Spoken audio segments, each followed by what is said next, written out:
Video games have become one of the most influential forms of entertainment, shaping how millions of people view different cultures. However, Native American characters in video games often fall into stereotypical or inaccurate portrayals, raising the question, are Native characters in gaming problematic, or is the industry improving its representation? For decades, Native American characters in games have been reduced to tired tropes: the noble warrior, the mystical shaman, or the savage enemy. Early games like Red Dead Revolver 24 featured Native characters as faceless enemies to be defeated, much like old Hollywood Western. Even in modern games, many indigenous characters are either violent fighters or spiritual guides, reinforcing limited and outdated perceptions of Native identity.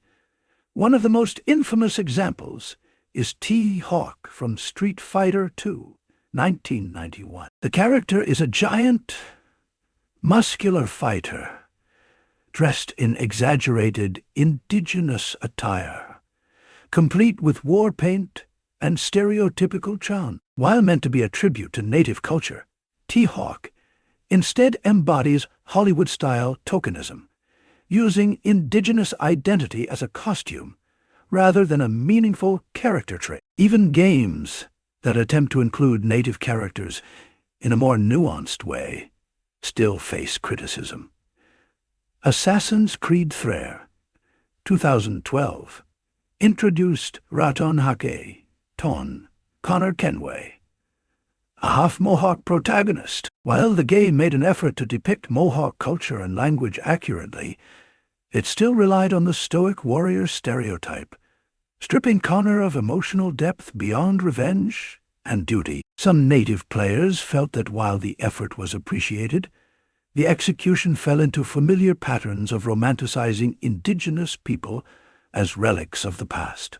Another issue is the lack of indigenous voices in game development. Many Native characters are created by non-Native developers, often without consulting indigenous communities. This leads to cultural inaccuracies, such as inappropriate use of Native symbols, incorrect language use, and characters that feel more like mascots than real people. As Native game developer Elizabeth Laponze states, representation is just about having Native characters.